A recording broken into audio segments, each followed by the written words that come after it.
Hi everyone, welcome to the Electrician Success Academy. Really excited to be sharing this episode with you today. Just before we start, I just want to let you guys know we've got an awesome offer where we're giving away 1 month free Academy Mastermind membership. That's on us, $276 worth of value, and a one-on-one coaching session valued at $750 to ensure that you have the best year yet. We want to make sure that we help as many people and electricians as possible this year, make this an awesome year, less stress, more freedom, and bigger amount of growth with a better game plan and less mistakes. So if that sounds like something you want to jump onto for a limited time, go to sign up at www.electricians-success-academy.com and use coupon code 2021 at the sign up process, and you'll get that $1,000 worth of coaching absolutely free. So let's get into this one. Thanks so much. I'll see you guys soon.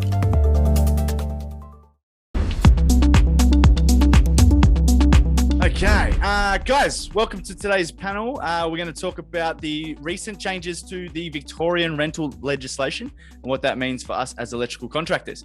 We've got Luke McConaughey, Stephen Baird, and Chris Murcott here joining us, and they are all Victorian legends, and they've all got a great interpretation of the way the regulations have changed and have some great insights into what we may expect in that space as far as how much work is going to be generated and best ways to capitalize on that.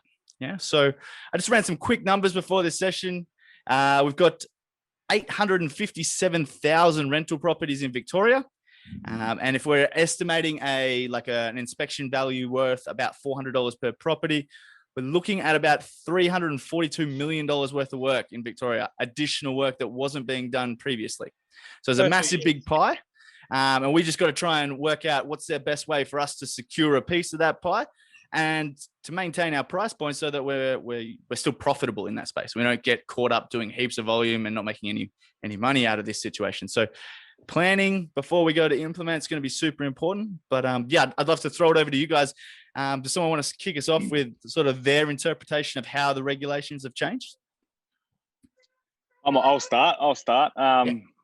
So pretty much the way I see it is every single rental has to have everything electrical in their house inspected and certified that it's safe for anyone that's living inside that house.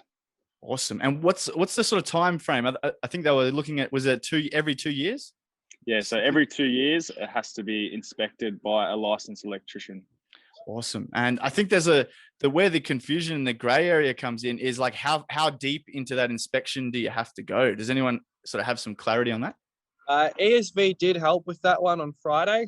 They released an email out to a lot of the RECs stating it needs to comply with AS 3019 Section 4, which is your periodical testing. So I think it was a bit more than what people were thinking of it, like a 15-minute check. Mm-hmm. In general, I reckon you're essentially doing an electrical safety check of what you would if someone was to buy a house and like going through to make sure there's no issues or anything there. Awesome. And so what sort of degree of testing are we looking at, like per circuit? What are those some of those minimum tests that we're looking at achieving? Personally, I'm essentially going on the idea of following your 6-man Drewry test that we should be doing in general. Mm-hmm. I feel like that's a good way to make sure you are marking off all aspects of what you need to do. Essentially what the AS 3019 is saying is that the periodic testing is in spots that you don't have to dismantle to access. So things like you shouldn't need to be pulling entire light fittings apart so you can test it, and things like that. It's your general kind of testing, more visual and stuff like that, but also your IR testing and stuff.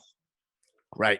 And is there a requirement for the test results to be displayed in any way? Does the client need to have that transparency into the test results, or is it just like a tick and flick sort of certification and they're happy with that? Do you know?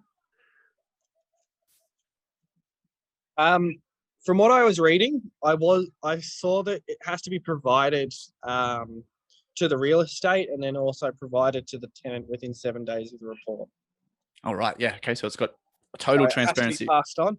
Yep. Yeah. It's it has 3 degrees essentially of what you're trying to do, whether it's safe but requires work, or unsafe.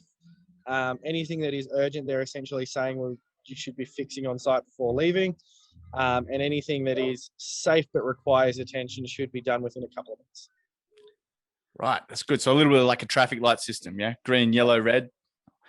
Great. Okay, awesome. And so based off that sort of testing, guys, what's our like estimated time frame, do you think? Like, what do you guys anticipate this sort of process taking on site?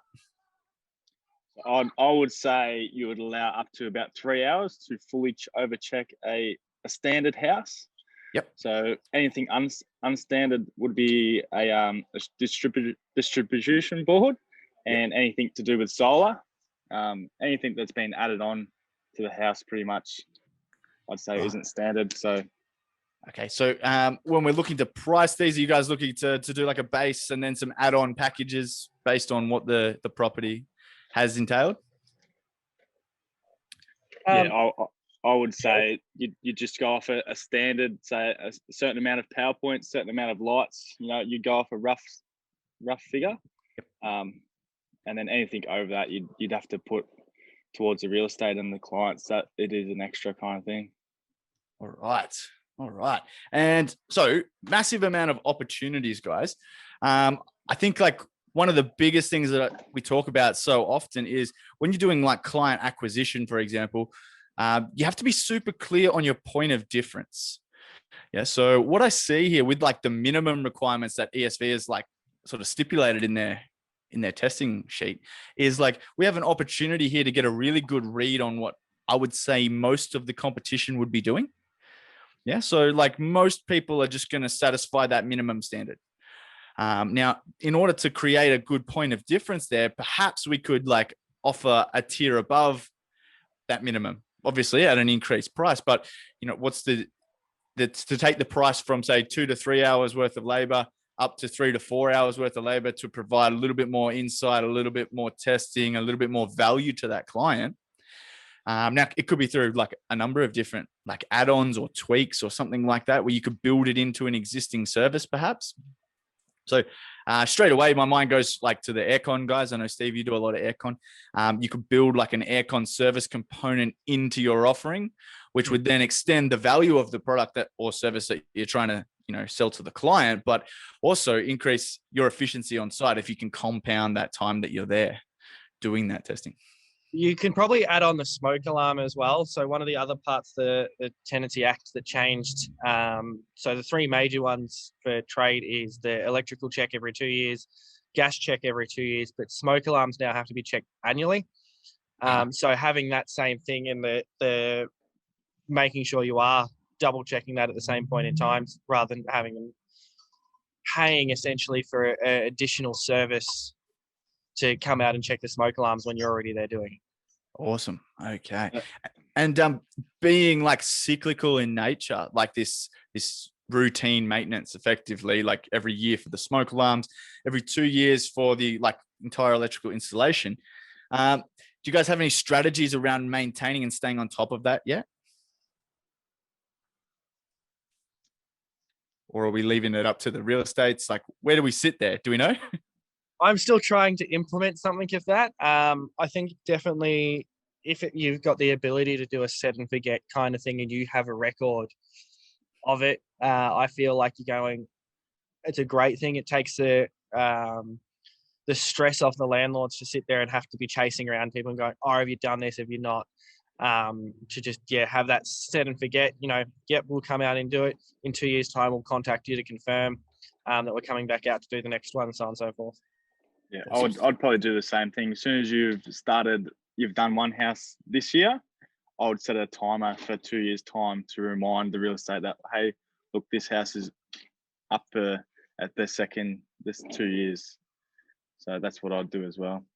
I think, once you've been invited in to do that first one, it's important that you lock that down by being the first to remind as well. So like if it gets back to that window and you're preemptively reminding people about, hey, it's due again, it's easier to use you again. But if they get to that point and they're like, oh, well, I can't find the guy who did it last year's number anywhere, I'll just pull someone out of the random air and they can go and do it. So it's important that like if you get that first look that you lock that down long term.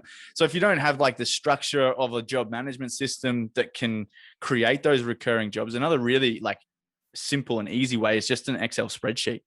Yeah, date completed, then you can always go back and flick through different tabs on your sheet to find out what months you did what properties and for what real estates, and then just send a reminder each month. Yeah, these ones are due again this year, or this month, sorry. Because you'll pick up those, especially like Steve said, if you build that smoke alarm component in, there's a reason for you to be there every year. Each alternate year would obviously be the cheaper offering because you just have to look after the smoke alarm maintenance only. But yeah, there's a massive opportunity there if you lock down that client base. Is there any indication, guys, around like non-compliance and what that means for like owners and real estate agents? Nothing from what I've read in regards to anything. I think it falls down under your general compliance of breaching a Tenancy Act in general. Of obviously can be taken VCAT and things like that because they're not putting up their side of their safety obligations. Yep. So I would go on the idea that if they failed to do so and then there was an issue, that they're going to run into further possible legal issues for failed compliance overall. And then just in general of, if they do leave it, they're more likely you might have small routine things that could have been fixed that end up becoming a major issue and then possibly having to, have the house not be operational until it's rectified or ESV gets angry. Yeah, that's a really good point. What would be awesome if we got some clarity around like what is the negative consequence so that we can pitch the importance and make sure that the owners are well educated here, because obviously it's a legal requirement that's come in that's tailored at rental properties. So the biggest headache this is causing is for the guys in property management. And then they're also on us because we have to now interpret this legislation, create a package that will satisfy that for these people and then be able to deliver the service. But owners are the guys that foot the bill here. And if we do a really good job of educating them on the reasons why and the risks that are associated with not doing it, which could include financial penalties in the form of fines, then we can create a really clear picture and take a lot of that, like why do I need to do this? Or what's it all about? Sort of questions coming back from owners towards real estate companies. And my experience with real estate is if you can provide a solution and take away some of those questions, they absolutely love you for it. Right. And I think if you're dealing direct with the owner, if you just say to them, would you want this sort of unsafe power point, or you got no safety switches? Would you want that in your house that you're living in? Exactly. Yeah. They've got a responsibility to provide safe living environment for their tenants. Exactly. And now there's legislation to back that up. Yeah. And if you provide a report from an electrician that says it's unsafe, they're going to have to replace it and fix it. Yeah, exactly. Especially with the transparency that, like Stephen was saying, how it's got to be passed through to the tenant as well. So like, there's no more of this. Oh yeah, this is a recommendation from the electrician, and the owner sits on their hands, because the tenant will be then equipped with that. I think it's good that it's across the board too. So it's not like it's different from one real estate to the next. It's different from one electrician to the next. It's across the whole board. It doesn't matter what happens. Everyone's on the same page. Yeah. That's good. What it also does is this effectively, this is like we spoke about, it's generated hundreds of millions of dollars worth of value into our industry in that Victorian economy. So we've got to be wary that like anytime there's a new market created, it attracts cowboys. Yeah? It attracts people that will that'll come in, that'll do low quality work at a low price, and generally speaking, they go unnoticed for a period of time until we catch up to them, and then their poor, dodgy work is exposed down the track. So you think of like the insulation bat saga and things like that has gone on previously. So what are some of the things that you would advise real estates to look out for in that space, and how would you position yourself as that sort of trusted professional brand in that space? I think a lot of that would come back down to your record keeping and what you're presenting to the real estate in regards to like evidence and stuff. Like with the Cowboys, it's probably going to be a tick the box, there you go, done kind of thing, and then it's not going to be like any information in regards to, oh, you've said that this needs attention, but you haven't told me why, kind of thing. And then so I reckon that's probably where your biggest thing and the easiest way to step away from, as you said, those Cowboys and stuff, is the evidence that you're also providing with any checks or anything that do not comply. Yes. So the detail in what you're actually producing at the end of the day. So that transparency into test results and things like that.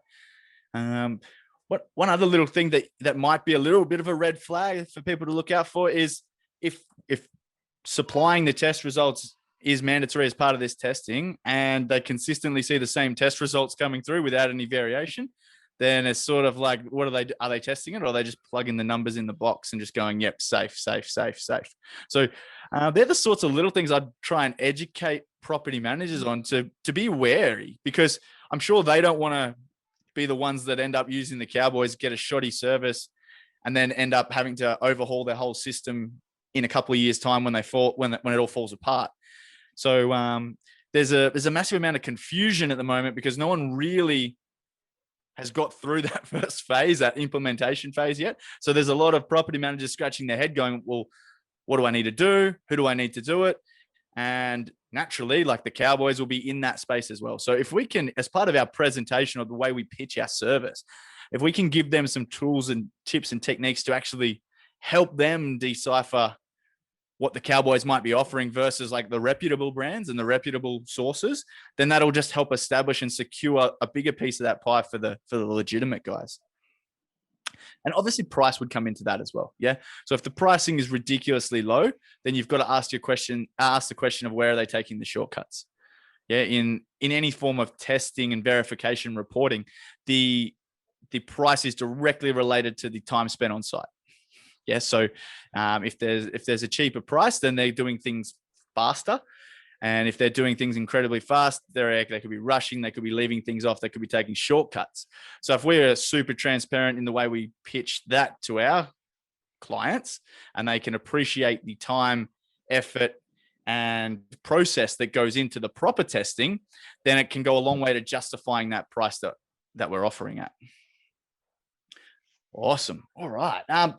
Guys, do you guys think there's what sort of opportunities do you think this will bring to your market?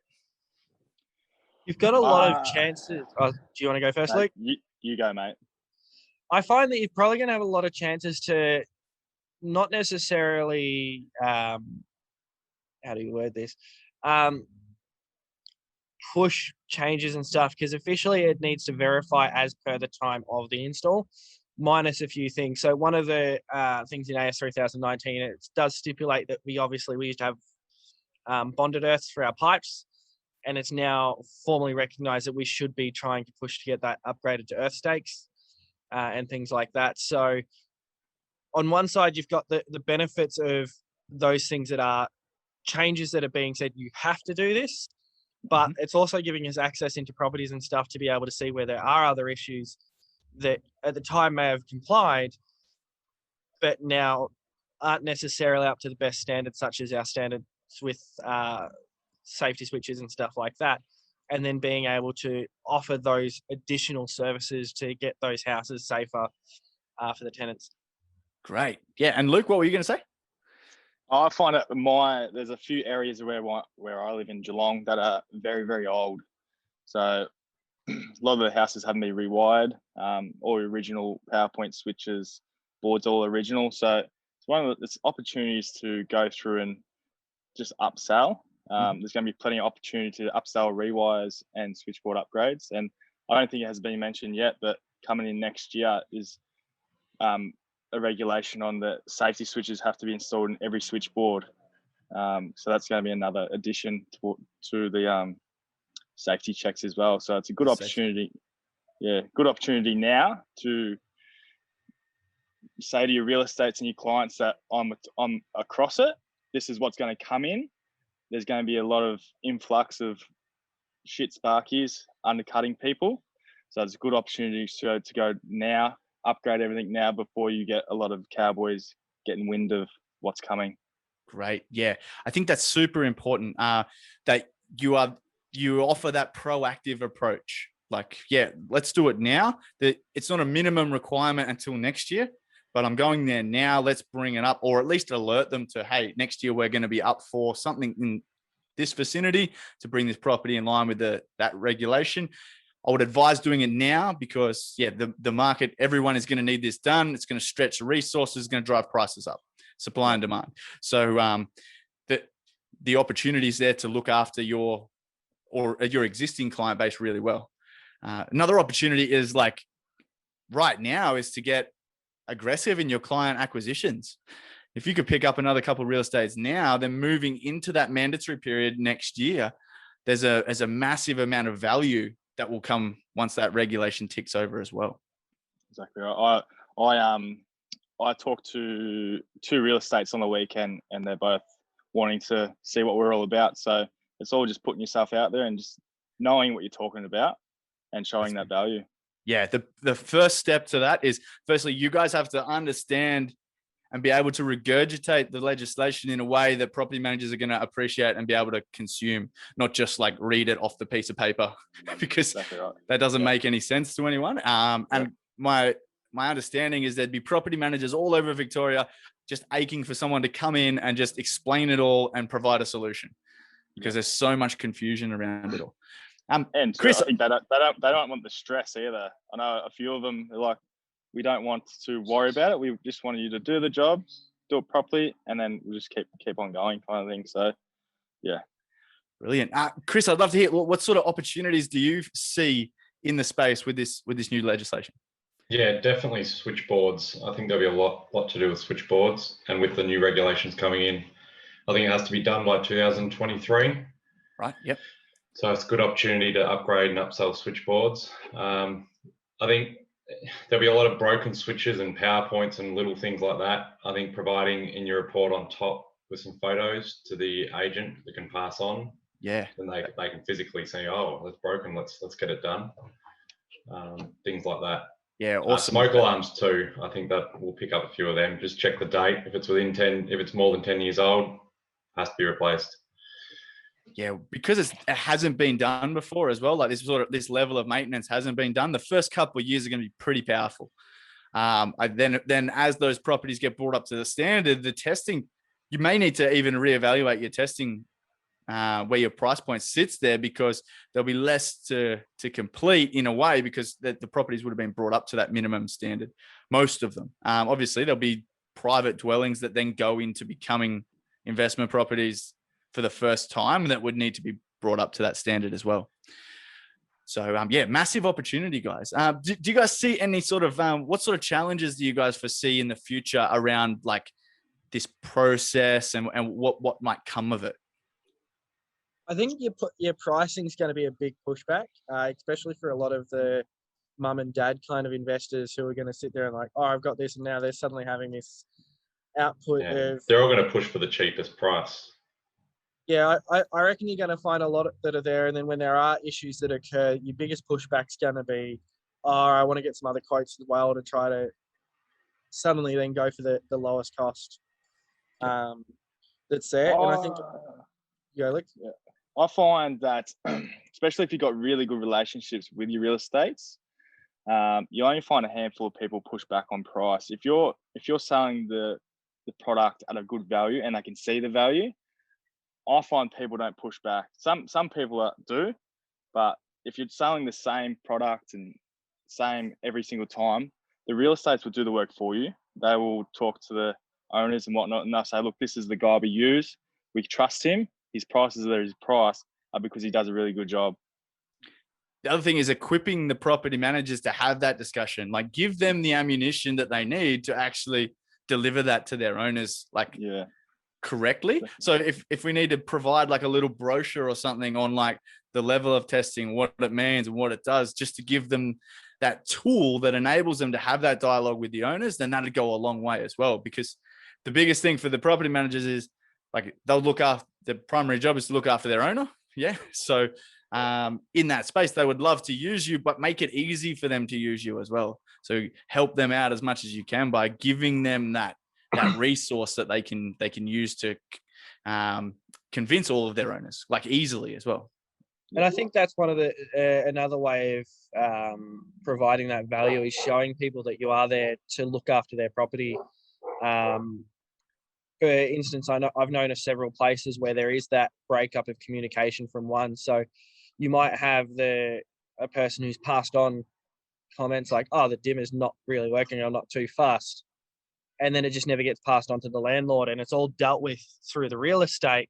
So then the landlords don't even know about their investments, and it's just it also is going to give them the ability to understand what's going on with those properties themselves. Yeah, massively. And like the majority of like investors would probably prefer that their investment property is maintained to a higher standard so that it maintains the value of that asset as well. So property is an appreciating asset. And so obviously it goes up in value the longer you hold it. And then you look at like cars, for example, a depreciating asset. And yet everyone spends the money to get their car serviced every year. And yet no one services their appreciating assets in the same respect. So this will hopefully encourage a lot of people to invest back into that and make sure that the quality of that property is maintained. All righties, guys. Any other thoughts before we wrap it up? No? Awesome. Thanks for joining us this afternoon, guys. It's been a great chat. I've learned a lot. I wasn't 100% all over the way it was set up, and I've learned a lot out of this. So hopefully a few other people will take a bit of direction out of this. And like I said at the start, there's a stack of different, there's a massive piece of this pie. Yeah. And we don't need a massive big slab of it. We just need our piece, and just creating the right strategy to take your piece of the pie and get a little piece of that, like hundreds of millions of dollars that's going to be floating around every couple of years, will be super critical. It is a massive opportunity for every electrical contractor in Victoria to set a good example, really. Awesome. All righties. Thanks so much, guys. And I'll catch you all soon. Cheers. Well, thanks, lads. Yeah.